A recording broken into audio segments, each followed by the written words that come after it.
Okay, we're going to get started because the next moderator has already hassled me about the time, so I'm extremely aware of the limited time frame involved. And Mike Eckhart here, Mr. Time, has just pointed out we're 2 minutes late. So Sean Kidney is my name. I'm the CEO of the Climate Bonds Initiative, a London-based NGO working to mobilise debt capital markets for climate solutions. We're talking today about green bonds on the rise. What in the world do we mean about on the rise? I'll come to that. We are particularly interested in unlocking the potential of capital markets for financing clean development. We have what can only be called an illustrious panel of speakers. We have Marilyn Chechi. Well, I'll let them do the introductions in a minute, but this is a fantastic group you have here today.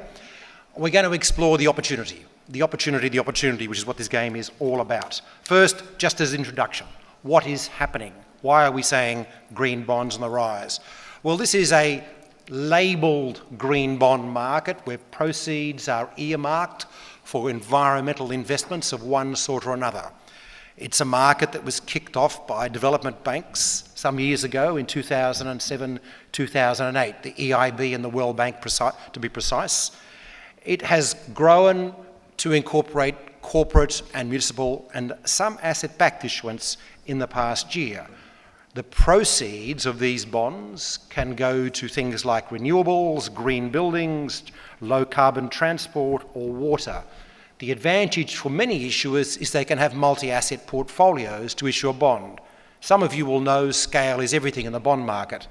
A $500 million bond is a better one to do than a $50 million bond in terms of reducing the cost of transaction and increasing the sale prospects. So putting together assets in a larger pool is particularly attractive. What's been going on is the growth. In 2011, we had 3 billion of issuance. In 2012, we had 11 billion. 2013, 11 billion. This past year, just finished a few days ago, we had 36.6 billion or 38.4 or 39.9, depending on whose figures you're counting, a billion. And we believe we're on track for $100 billion of issuance this coming year. This is a market that is dominated still by development finance institutions, but they're down to 55% of the market from 100% a bit over a year ago. We've seen the rise in the last year of corporate earmarked issuance, notably GDF Suez, represented here by our friend in the middle, Stefano, who will talk about their bond, which was a 2.5 billion euro bond, with the proceeds going to renewable investments, which again sold very well. The other thing that we've seen is the growth of the municipal market, particularly in Europe and the States, although Johannesburg has also done a municipal green bond, and there's a rumblings from other parts of the emerging market world. And we've seen a couple of asset-backed securities, just a twinkling in our eye at the moment. Hannon Armstrong in Baltimore, for example, headed by Jeff Eckert, a friend of Mike's, has issued a $100 million bond backed by cash flows from energy efficiency leasing contracts and solar cash flows. That's perhaps small beginnings, big future. This is a market which is assisting investors who are concerned or interested in green and climate themes. Now, is that a small market or is that a big market? Well, there are some $13 trillion of assets under management that are called socially responsible investment assets globally. This is a fairly large market. In New York and the UN Climate Summit in September, we had investors representing 24 trillion sign a statement saying climate change was incredibly important to address, and they stood ready to invest in climate-related assets. Of course, all this is still subject to yield and risk. They're not necessarily going to pay a different differential rate, but given two bonds in front of them, a green bond and an ordinary bond, where the green bond has a bonus feature where the proceeds are going to address something they consider a macro risk to their portfolio, climate change or environmental issues, they are choosing green in droves. So we have seen continual oversubscription, very significant oversubscription from 1.5 to 5 or 6 times around green bonds over the last couple of years. And that's the key story. Now, of course, it's a hot bond market anyway. Many, if not most bonds, are getting slightly oversubscribed, but there's a higher level of oversubscription. I'll leave it at that for the moment. We've also seen insurers come out at the UN Climate Summit, 19 trillion worth of assets under management represented, saying they're going to multiply their climate-related investments by a factor of 10 by 2020. They're looking for green bonds, in other words. And then finally, just as a little plug, we have $34 trillion of investors represented on our Climate Bond Standards Board who have the same concern and the same issue. So that's what's been happening in the market. It's been high-grade issuance. Just to finish up my introduction, it's been high-grade issuance. All bond markets start with high-grade issuance. You don't get the risky stuff. Those of you that are doing small biomass or solar plants, this is not going to be particularly useful in the short term. It's a bit like ducklings and a duck. The ducklings don't go out first. It's a bit too scary, they get buffeted, someone eats them. If the big duck goes out first, it makes space for the ducklings behind. That's exactly what's happening in this green bond market. The ducklings, like GDF Suez, have come out first, done the big issuance, and now it's opening up for lower rated issuance. Abengoa, NRG, for example, who've come in at BB and BB plus, the beginnings of the break into high yield. And now we will expect to see this year some asset-backed issuance coming out of this market. That's where we are. I'm now going to turn it over to our speakers. Introduction, key point. I'm just going to start at this end. The wonderful Marilyn from JP Morgan. Thank you, Sean. I'm Marilyn Cece, as Sean said, from JP Morgan. And I think I know limited time, Sean, so I'm going to watch the clock so you don't pull the hook. I think it's important to note that, as Sean mentions, the market, it started as a private placement market in 2007, and then expanded into a benchmark market in the beginning of 2013. So the tripling growth that we've seen over the last few years is expected to continue again, but how do we ensure that actually happens? And I think one of the most important elements of this is really transparency and disclosure. That issuers, while they come to market with their green bonds, need to be very clear exactly what they're financing. In addition to that, there needs to be an internal process, right, by which that the issuer will explain what belongs in a green portfolio and what does not necessarily belong in a green portfolio. What I'm describing is basically the green bond principles. Mike and I have been working with several other banks actually on the green bond principles and published them in early 2014. So I think in order to ensure the integrity of the market, that it continue to grow into other asset classes, as Sean mentioned, municipals is a big area of focus going forward, we need to make sure that we have process standards to ensure best practices when issuing green bonds. Thank you. Mike, you've been working in this area for such a long time. You have such depth of knowledge. Is this really revolutionary? Yes, it is. Actually, we didn't realize that when Marilyn and I and two other banks were drafting the green bond principles that this is actually revolutionary. It's actually the first use of funds guideline in the history of the bond market. And that's very fundamental. The bond market has always been a place where corporations and governments could raise capital without disclosing the use of funds, simply saying for general purposes, general corporate purposes. So if an investor wants to get into the use of funds and the management of those funds, well, there's another route called the stock market where they can buy shares a lot, get on the board of directors, oversee management, and get into that topic. The bond market has been based on credit ratings, not on use of funds.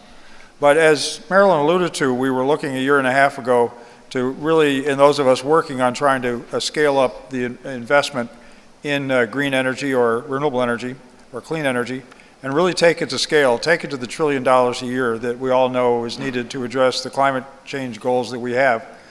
We've got to get this to scale, and this kind of scale means the bond market, the debt capital market, and again, no use of funds guidelines.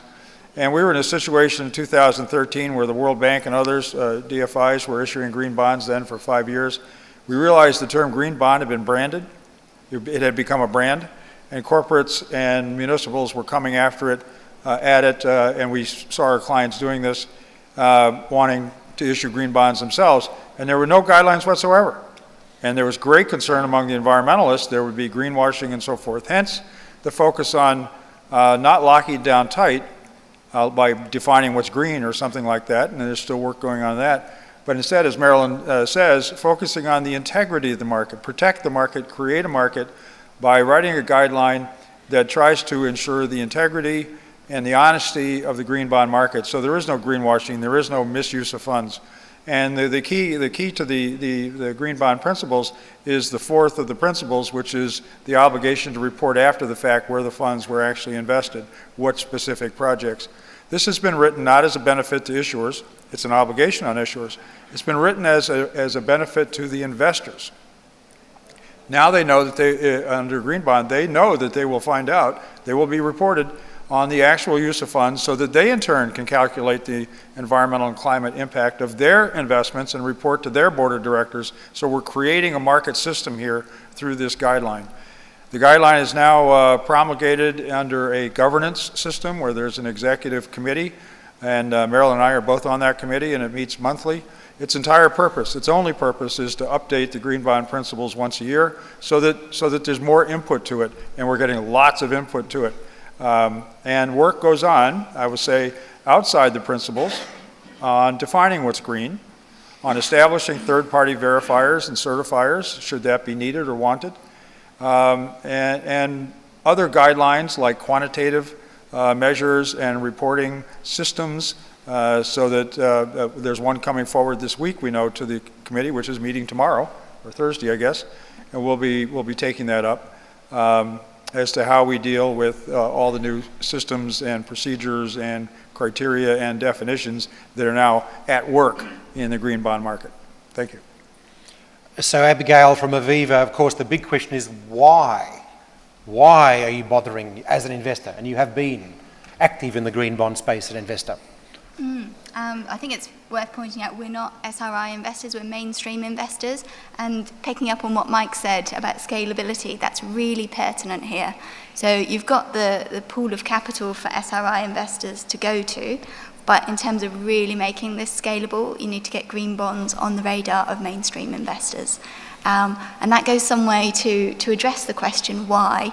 You know, we are mainstream investors, as I said, but we have a fiduciary duty to our clients to take into account these massive impacts of climate change. You know, it's all going in the wrong direction at the moment. We've got pension liabilities out 30, 40 years. So we need the companies we invest in to be thinking about the long term and to be capturing these sustainability and climate change impacts into their strategy. And green bonds is a great way to do that. It's early days now, but in the very early days, I think it stuttered a bit. They were kind of directed towards the SRI investors, which it's a pool of capital, but it's a shallow pool. So it didn't really get on the radar of the big boys.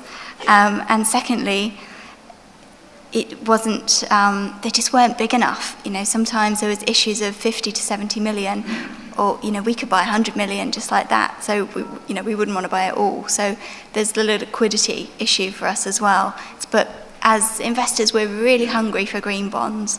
I spend most of my days meeting with companies that we invest in, and they say, Abigail, you know, we're thinking about issuing a green bond for the first time. What do you like about them? If we were to do X, Y, and Z, would that mean that you'd buy them? And I talk them through kind of the bear traps that are out there, given that it's such a fledgling concept.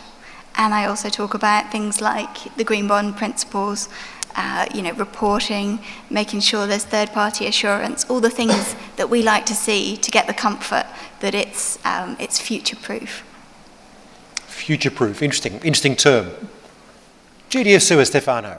Yes, Stefano Terranova. I had the financing and M&A activities for the South Asia, Middle East and Africa region. We have made our maiden introduction into the green bond market last year. And we have issued 2 bonds at the same time for a total of 2.5 billion euros, which made us, at the time at least, the largest green bond issuer. So on one hand, that's quite telling. We've been overtaken since then by EIB, but it's quite telling that, first of all, a name like GDS Suez, let's not forget in our name, we still have the gas component, Gas de France. So we're very traditional history in terms of a thermal generator of power, but of course the renewable agenda is clearly important to us, and we have therefore taken note this new interest from investors. Again, we have made the issuance without hoping, without, of course, think of any immediate benefit in terms either of pricing, because those are corporate bonds, senior unsecured, so the same as any other bond in terms of, as far as the investors are concerned. Neither at this stage, at least, to tap into a new pool of liquidity, because just as Abigail was clearly stating, the alternative investors who are only interested in climate type of investments is relatively limited. So we were also targeting the mainstream investors, who are our typical investors as well. The green bonds come with commitments, as we heard, reporting, of course, the use of funds itself. This is the first time that we, at the corporate level, we commit to use the funds raised through the corporate bond for specific uses only. So that's an important commitment. And personally, I sit here in the region, and I'm in charge of financing the upcoming projects in an important growth region for the group. So I'm one of those people who will be trying to deliver the commitments that we have taken at the group level. They have a countdown 2 months to their reporting for the first year, so everyone will be watching, because this is the landmark bond of the corporate sector. Tushita, Mazda's a pioneer, a demonstrator, a showpiece. Are you going to demonstrate and do a showpiece in the green bonds area as well? Well, we are sort of spoiled here because of the access, the extensive access we have to the bank market. I mean, the previous panel talked about project financing. We have been an active user of project financing, and we have a deep base of relationship banks, so we've never really had to go to the bond market.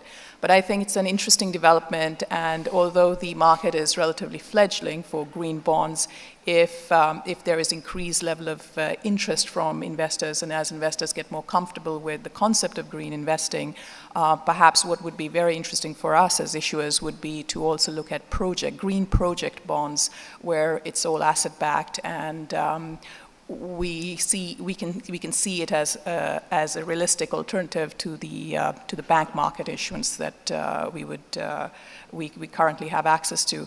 I think the question about use of proceeds and the monitoring, of course, for project bonds, that will be far more straightforward. So I think that's something that we could easily get comfortable with.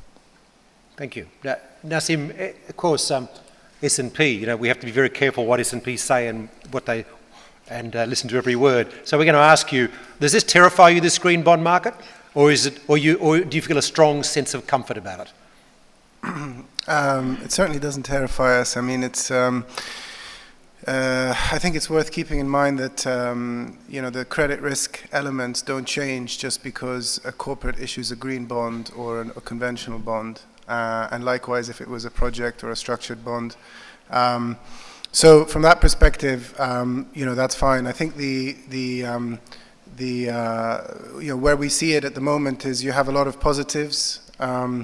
The companies get to tap a wider pool of liquidity. They have their conventional investors, but they can also add this additional pool of green bond interested investors.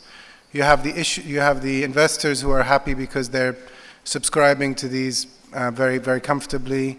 And then you have basically a growing market with somewhat some potential.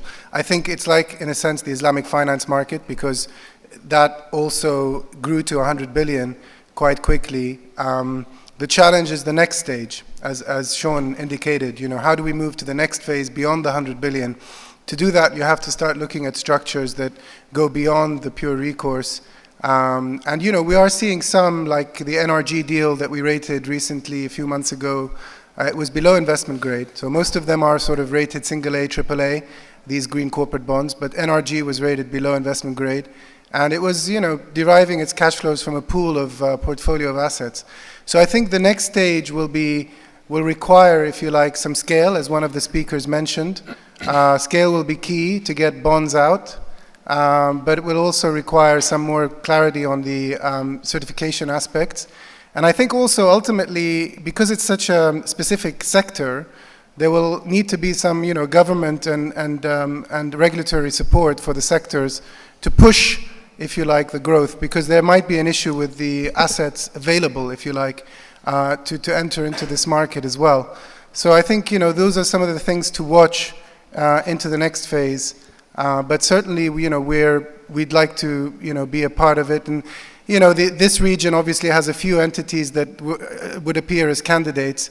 But there are sort of, if you like, big vertically integrated utilities. And, once they issue, what's the next stage? So I think that there is going to be a need for some thinking around diversity going forward. Mr. Structured Finance, is he right? Yes, I think he's right. I mean, the interesting thing for me, I head up the global power franchise at SocGen, so it's covering everything from advisory to debt lending, M&A in sectors or pieces across the sector, from distribution to generation, and increasingly renewables is a key part of our business. So it's interesting to see something coming along to provide liquidity in that sector. What I find slightly surprising, having looked at the figures, is that at the moment the utility business is raising only around, I think, 17 to 20% of the green financing, when there's been an explosion of development of green projects, low carbon projects. So there's clearly a lot of money going into the property sector in terms of improving the environmental performance of property, but less so far going into utilities. I mean, it's possible that that's because an offshore wind project, a solar project, a onshore wind project are obviously green. So whether the money is coming from a green bond or a traditional bond financing or debt financing is somewhat mute. It's an obviously green project for someone to put on their credentials or their environmental statement. But possibly also because of scale. I mean, we mentioned scale. If you look at the average size of an onshore wind project, until recently they've been relatively small. Solar, the same thing. I mean, we closed recently one of the largest solar deals in Europe, the Sestas deal. But that isn't huge in terms of the scale of bond issuance that we're looking at here. So I think it is an issue of scale. It's finding projects or getting the investors in green bonds comfortable with the scale of project, which can actually utilize that finance. And it's interesting with GDF to see what they're going to do with their large bond issuance, because also actually finding transactions to invest in is not that easy at the moment in this space, unless you're looking into something like offshore wind, which is very capital intensive. Is that an issue, Stefano? I mean, GDF has made a commitment to invest these funds. Is the deal flow there to make sure you can invest to the promise?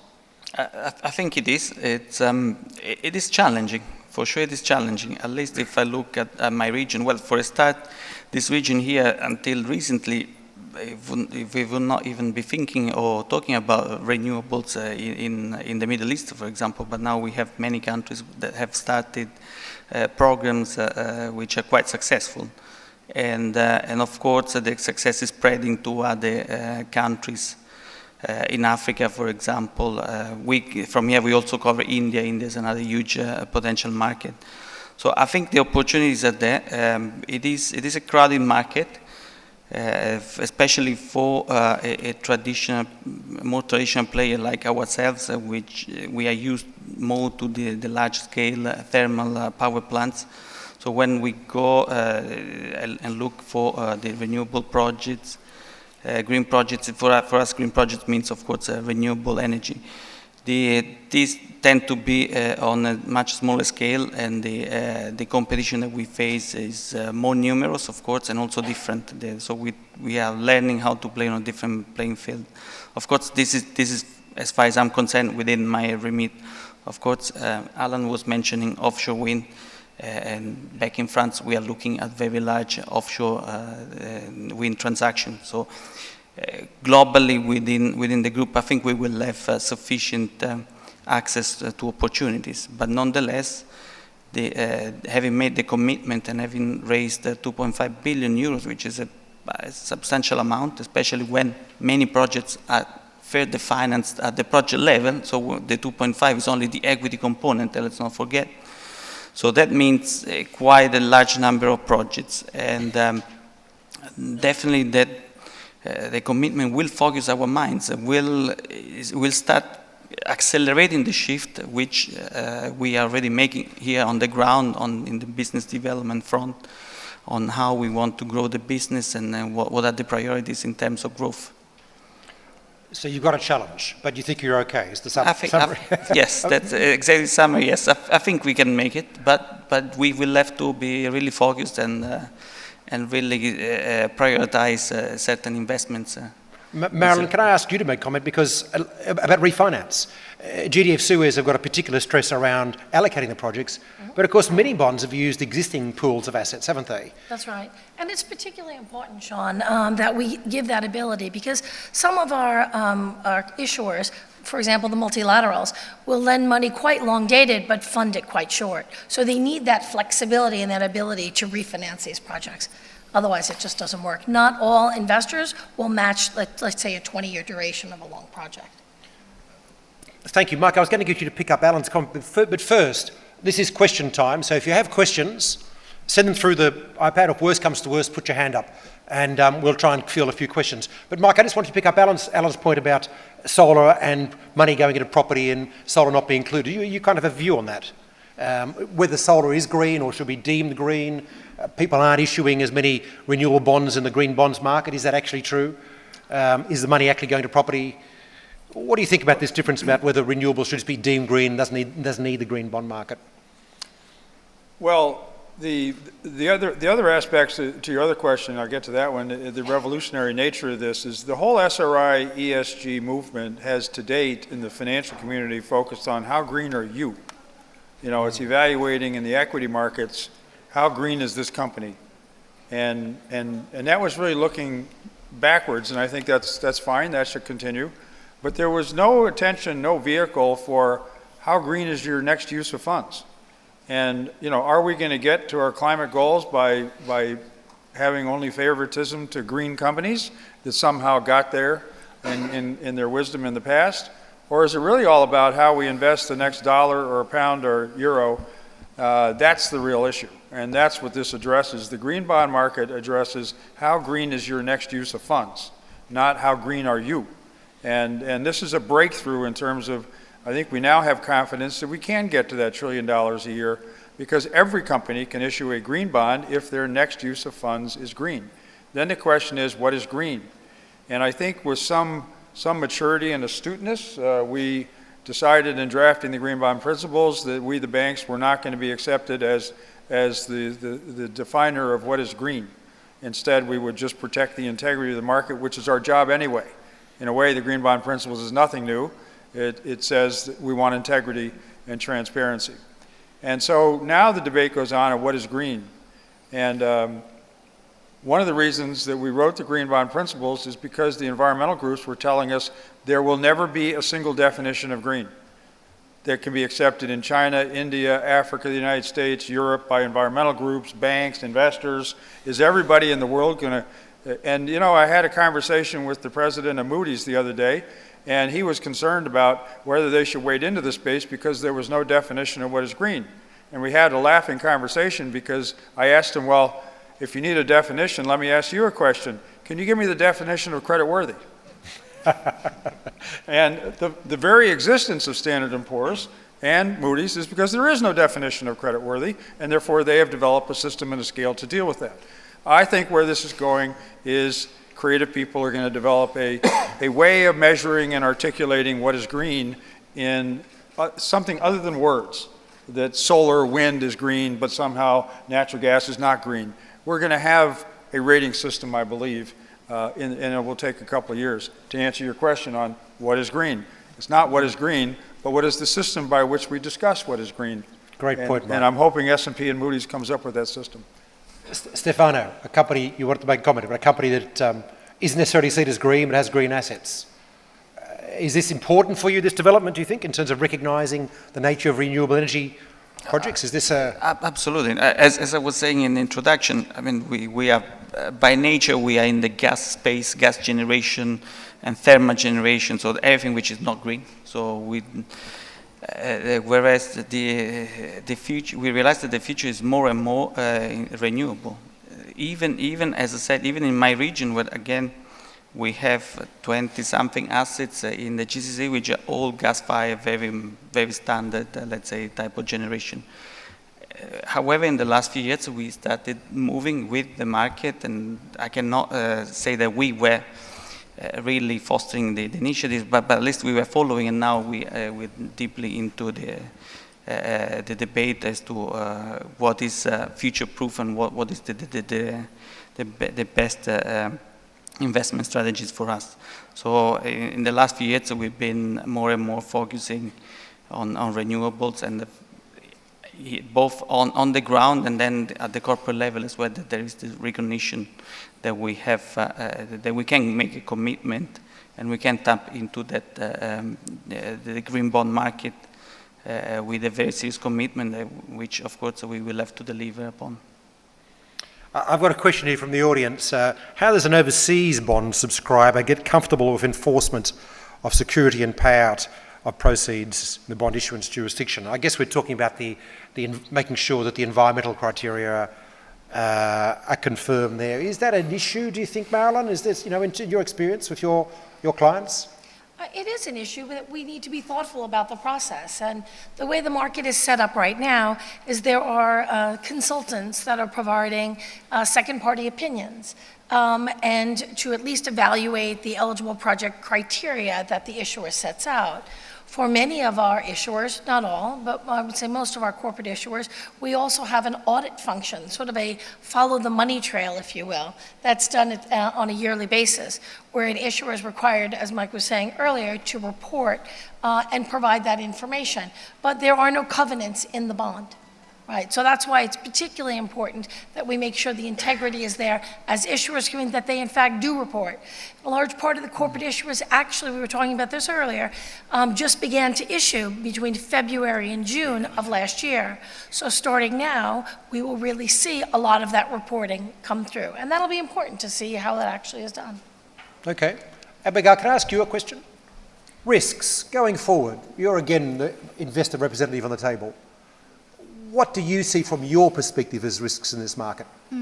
For me, it's all about the reputation. So we've all discussed how it's fledgling, it's growing, it's on the rise, which is great, but there's all these bear traps. There's the reputational risk. So what happens if a bond is issued and then it's found out that the proceeds weren't used for something green?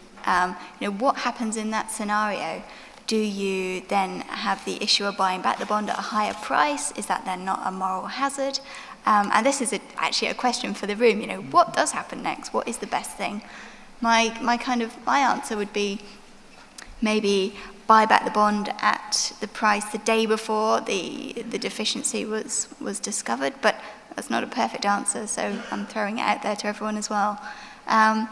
I think you also need to think about the third-party assurance. It's a great comfort, and just being at the coalface, as it were, I know that my fund managers, if they have even more due diligence to do on a green bond, it might just turn them off. So if you have third-party assurance, that helps them get comfortable with it, and I think that's a great big slice of the future of green bonds, is getting traditional fund managers comfortable with the concept.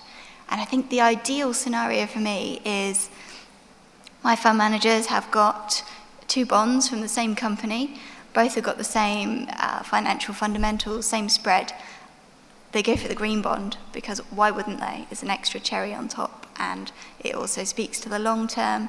So that's where I would like to be, fast forward 5 years. Okay, which takes us to the wrap-up section, and some of the questions that are being asked are directly about the future. We've got a few minutes to go. Where is this thing going to go, including the risk factors? I'm actually going to ask Nassim and stand as a pause. You've been listening to this. You're relatively new to the green bond space. Listening to this conversation, you've already had a pitch about structured finance. What else do you think are potentials going forward, issues going forward? Is there anything coming to mind? What's your view? And also in the Gulf. Do you see opportunity in the Gulf? Yeah, I think, as many have said, there's plenty of opportunities. From a credit risk perspective, what we're looking at today is as we mentioned earlier, nothing dissimilar from looking at a corporate issuance by the same entity, because these are essentially corporate balance sheet exposures. I think what's going to be interesting is indeed this certification issue, because it has so many implications.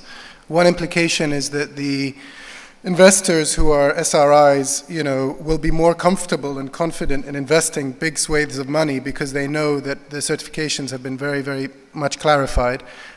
So that could, increase. It also could increase the number of assets that could potentially become candidates, which deals with some of the scale issues that we were talking about. So I think this is really, the market's sort of sitting on the fence at the moment, watching what's going to happen with that. And perhaps if the certain decisions are made, it could really change things. Ultimately, if some issuers are double B and they can't get a bond out, conventionally, and then they're able to do it because of it's green, that would be a big turning point for this market as well. So that would be something to watch. So these are some of the things I think that could be tipping points for this market. Mike, what's next? Where are we going? Good question. Let's work it back from the end. There's $130 trillion of capital out there, 70 in the bond markets, 60 in the equity markets. And in that $70 trillion float out there, there's a new issuance of 7 to 8 trillion a year, only 1.2 trillion per year of corporate. The rest is public sector, infrastructure, and so on. So, if we're going to get to our climate goals, I return to that again. What fraction of bond issuance has to be green, if not declared green, it's undeclared green, something in that. So you got declared and undeclared green. And, is it unreasonable to say that to reach these goals, society is going to manage itself so that we get to 50%, green, declared or not? And that's $3 or $4 trillion a year being raised, again, mostly in the public sector. But interestingly enough, that addresses where the climate debate is going, that the public sector, not only on adaptation, but mitigation and vice versa, is a whole lot of public sector investment. And where's the public sector, which is currently deeply in debt and broke, where's it going to get this capital? And it's going to have to find credible ways to raise it, not through taxation, but in the bond market, because of the use of funds and investors believing in the use of funds. So would you buy a Johannesburg bond, municipal bond, if it was just going into general purposes? Pretty risky, change of government and so forth. Would you buy a Johannesburg green bond where the city has committed publicly to put all that money into green? You would. And in fact, that bond sold 6 months ago and was oversubscribed. The first non-guaranteed Johannesburg bond ever. That all their bonds have been guaranteed by World Bank and so on. So it's transformative in many subtle ways where this is going. And I think it's very big and very powerful. We've had a few questions from the audience about prospects in Egypt, prospects in Pakistan for renewable energy developers, what they could do. Some of that's been answered already, but Marilyn, you're mainly working in North America, in the muni space, and in Europe with AAA issuers. What do you see as the emerging markets potential from your perspective here? Is there any appetite amongst your investors? If so, how would it work? How do these guys take advantage of the market over time? Yeah. We've already seen, in addition to the South African trade that Johannesburg trade that Mike mentioned, we've seen a Peruvian energy company come to market. Energia Alokia has already come with the green bond. I just came from Mexico City. I'm heading down to Brazil next week and then on to Colombia. So I can tell you that the demand is there, issuers care, and investors are very curious. And Sorry, I was just going to add, but please finish. So I think, again, issuers are quite keen to tap into other investor bases. That's one of several reasons why issuers look to this market. And I suspect we'll see them first come to dollars, but I do expect you'll see local issuance going forward. So the possibility is there. I think people just have to get their story out. And coming back to what the panelists were saying, here in this region, obviously there have been targets that have been set by Dubai in terms of renewable targets, also by Saudi and others. Now, we've already rated a project bond last year, a Ruwais Power Company, and that came out at single A-. We look at some of the plans that DEWA has in the region. In terms of solar, we look at Jordan's solar plans, we look at some of the other schemes that Saudi has talked about. There's nothing specific, obviously, at this moment in time, but these are all potential markets for future green bonds. So there is potential there. Is that something that you see, Alan, realistically? I mean, in terms of emerging market issuance, if we take countries like Pakistan and Egypt, I mean, or is it really a sovereign kind of market at this stage? My personal view is Pakistan would be particularly difficult. A stretch. A stretch. And, it's just the nature of the country and the risk that's involved. I mean, I don't think a green bond transforms that kind of risk into necessarily a bankable risk. I mean, there are other ways of doing that. I agree that the region here has got a huge amount of potential, given the plans for solar expansion here. It's going to be a drain on certainly on the debt markets to finance that scale of expansion if it happens, if that implementation happens. So other pools of liquidity to help with that financing are going to be essential, and green bonds certainly could play a major role in that. But I personally don't see it as certain country risks it transforms, but it's not a panacea for risks. It's very difficult in the first place, I think. I mean, I think one of the structural solutions that one could look at is credit enhancement, some of the agencies or insurers to come and step in for some of these viable projects, but where there's sovereign risk is an issue, to step in and do the credit enhancement, which could then perhaps make the bonds more palatable to traditional investors. I think, yes, my colleagues added a dose of reality in terms of immediate issuance of green bonds for certain jurisdictions where, in any case, hard currency issuances would have been difficult in any case. But nonetheless, maybe the indirectly countries like Egypt or Pakistan, especially Egypt, have launched very important renewable energy programs. Indirectly, they will benefit if the pace of growth of the green bond market continues, because there will be corporates like ourselves, but other utilities as well, who would have issued green bonds, and they would have then to look for opportunities to invest in those funds. So I think indirectly will also push the sponsors and the recipient of those funds to become more competitive, to seek more aggressively renewable projects, including in countries like Egypt or Pakistan. I think so a bit more indirect, but yeah. I think when we talk about projects in the context of this market, certainly what the panelists are talking about is going to be important. This is a fairly nascent sector. If we look at, for example, the Shams 1 deal that was done in Abu Dhabi, there was a so-called green subsidy involved to get the project kick-started. We've also talked about credit enhancement features. I think it's important, if we enter the project space in a relatively new sector like this for the region, that there is some government's backing at the outset to get the projects off the ground, particularly if they have construction risk. But it's certainly been done before, and it's certainly something that from a credit rating perspective, there are ways to get around. It's a really good point, and it's worth noting that many of the development banks around the world are now beginning to appreciate more their role as potential credit enhancers, not just direct lenders. The IFC, for example, has one dedicated officer now looking at credit enhancement of green bonds in emerging markets. So there are opportunities there. It may not work for the renewable energy developer in Pakistan, but it possibly will work for a municipality or a city in India. So it depends on the relative starting point of your credit level. But nevertheless, there are opportunities there to, as Tushita says, bring the public sector tools we have, the pools of capital, to bear to make it easier for private sector investment to travel. Mike.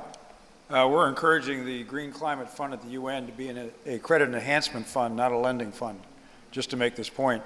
And we believe that will potentially reduce the interest rate on these bonds, the coupon rate, by as much as a third. So if it was 6%, it's now 4%.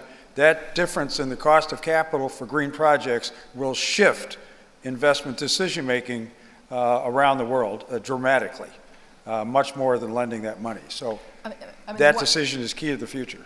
I mean, the one comment I would make is that, to date, the issuers have mainly been high-quality supranationals, sovereigns, agencies. To some extent, there's a potential of them crowding out lower quality issuers, projects, etc. But I think they would serve a much more useful role if they were to act as credit enhancers and therefore broaden the access. Right. And if that's a theme for the green bonds market going forward, that's the theme. That is the lesson you'll come out of 2015, how we change these pools to be credit enhancers and so on. I will say that someone asked about the role in the UN climate summit in Paris. There will be a significant green bonds agenda at the conference. The role of development banks will be part of that agenda. There we hope and expect to see a kind of parallel track developing, the engagement of private sector investments or pension funds, institutional investors around climate issues. And I would commend to you in a paper Aviva has just put out in December around a European Capital Markets Union and contributions around climate change and green economy, which actually lays out a blueprint for what we can do globally as well. And that gives you a flavour of what the agenda in Paris should be like. We need to wrap up because we have Michael queuing over there of his friends, and that's a very good panel as well. Parting comments, my friends. Does anyone would like to say? Abigail? Yeah, so if you Google Aviva Investors Sustainable Capital Markets Union, it's the top one. Thank you. Top report. Marilyn, please. So for those that would like to get more actively involved in the Green Bond Principles, you can actually send an email to greenbonds@icma.org. And ICMA is our secretariat, and there are ways in which you can participate. We take in feedback, and we'll have annual updates that will come out. One will come out in the next quarter. So that's a great way to participate. Final? Okay, just to wrap up. Clearly we are going to see growth in development banks issuance. We're now beginning to see a lot of national development banks coming into this market when we've seen largely international development banks, so KfW, Agence France Développement, and so on. You are going to see significant growth in the corporate earmark sector because the big ducks have come onto the market, the GDF Suezes, the Iberdrolas, the Bank of America Merrill Lynch. The smaller ducklings and lesser ducklings are now getting a chance to play. So that's what's going to happen this year, and you will see muni market, not just in North America and Europe. Beijing, for example, will almost certainly issue a green bond over the summer, and various other cities in emerging markets will see the growth of that. You're going to see growth in property. Already we've seen a few property bonds. It's a huge area of investment for the transition to the low-carbon economy. It's a vast and mature sector already when it comes to bond issuing and investment. Going green has a number of advantages around investor diversification, around attracting different kinds of tenants as well. A lot of people are looking at the reputational aspects in that particular sector.